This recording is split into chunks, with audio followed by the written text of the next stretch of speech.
Madam Deputy Director General, what a pleasure to see you. Thank you so much for taking your time. Thank you for having me.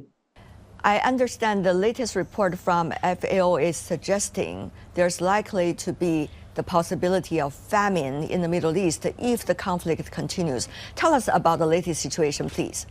FAO and a number of other UN partners released what's called the IPC report, the Integrated Food Security Phase Classification Report. And in there, we recognize that the entire population of Gaza, 2.2 million people, are now suffering from acute food insecurity.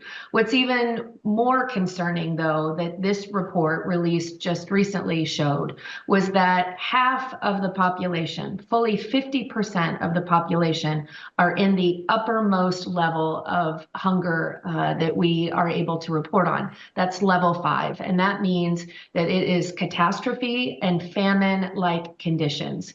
So we are very concerned that a few months ago, we would have said famine was likely.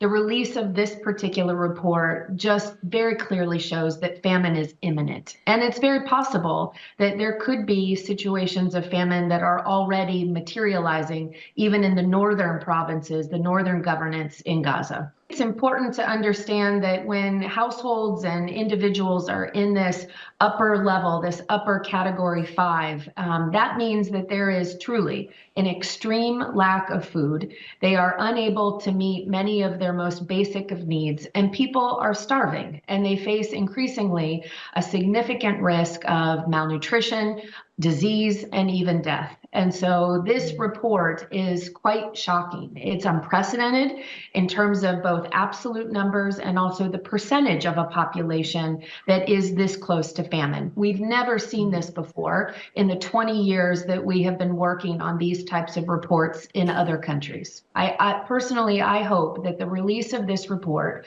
the statistics, the very clear assessment of just how desperate the people of Gaza are in this particular moment, I hope that it is enough to catalyze or to move the negotiations, the conversations, the discussions that are happening at a political or at a government level to make some actions, to take some actions to allow shipments of food to come in very quickly because it's needed. When you see people around the world are speaking out, they are gathering in order to support the people in Gaza, especially, the civilians. When you see governments, even at the United Nations General Assembly, trying to make their voices heard to support the people there, does it give you more support and strength? But on the other hand, seem to be very disappointing because eventually it didn't realize, no matter how hard we have been trying to call for it, following the release of the report, that certain negotiations that are underway seem to be making some progress. I understand that there may be some new resolutions being presented in the UN General Assembly in the coming day or so that maybe has some new openings, maybe has some support from the United States and other governments that have been a bit hesitant in terms of advocating strongly for a humanitarian ceasefire.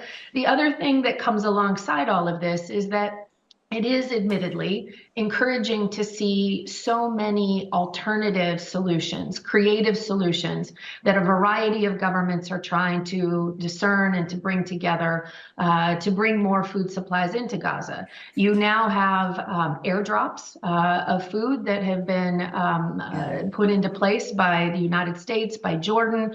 You have a number of the European countries that are looking at sea channels in order to get food in, not via truck, but in via shipping lanes from the sea. But the way that we are going to, I think, try to turn back the clock on this coming famine, we have to have border crossings open and we have to get the trucks. The Gaza Strip situation has become one of the very rare cases in which the staff of United Nations or people who have been working with the United Nations in order to deliver humanitarian aid and for some types of peacekeeping in order to separate the two sides have been suffering from heavy casualties. This is very unprecedented in recent decades. How do you take in this reality? It's so heartbreaking to witness and hear the stories of loss inside our own UN family. We're very fortunate in FAO in that all of our staff, we have 11 staff members who have been a part of our work in Gaza. They have all been relocated. What also is, I think, so saddening to many of us is that even while our own staff members, our colleagues, are indeed safe and secure, the stories we have heard about the losses in their own family networks and their community of friends. We have staff members who in just recent weeks have lost as many as 25 of their own family members. And so you have to understand that even while that individual who works with you and for you as FAO is indeed taken care of and safe, the impact and the implications of what it must mean for them on a personal, on a human level, to have this kind of loss that is affecting them certainly affects all of us. And that's only one piece of the many stories that's happening all at the same time right there in Gaza. Having said that, though, I'm sure at this moment, as the Deputy Director General of FAO, you know exactly the value of peace for food security and all over the world. It's a difficult time that the world finds itself in, and it's partly driven because of conflicts like this. And as we look around the world, we know it's not just in Gaza. I mean, we follow and work very closely in Ukraine. We work and follow very closely the situations in Sudan, South Sudan. We have political tensions and significant conflict emerging in a country like Haiti. It's constant appearing that we are in a period of time where conflict is ever present. And layered into that is also the challenges that come from the climate crisis and the trend lines for many of our metrics of trying to eliminate hunger, to bring levels of poverty down, unfortunately are going in the wrong direction.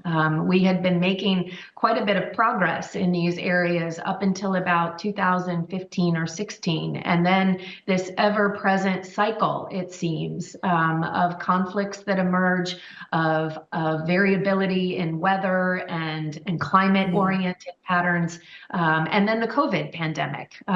We can't forget that that was only a few years ago that all of us were affected by that particular situation, and we're still feeling the economic ramifications, the economic downturns from that. So when you put all of these things together, it's really, I think, probably not so surprising that we are facing a more complicated situation when it comes to global food security.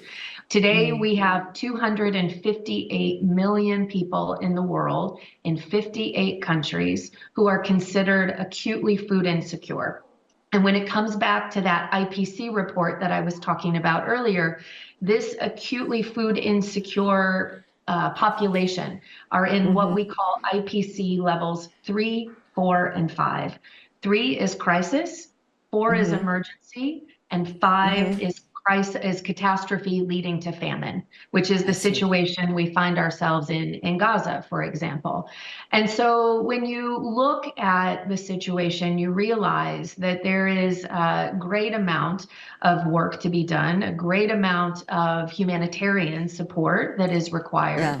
Beth, so when you are talking about, hunger, famine, and also poverty, it reminds me of what the Chinese have went through over the past 100 years, How do you see large economies like China and others from FAO's perspective in participating and also in working together with others in order to bring more potential I think there are obviously best practices. There are policy models. There is innovation and technology. There is private sector support, whether it's from China or other developed economies in the world, that actually do need to be brought to bear in a number of these other crisis settings in the world. And I think while there certainly are lessons to be taken from that, there also is the need for, I think, models of political leadership.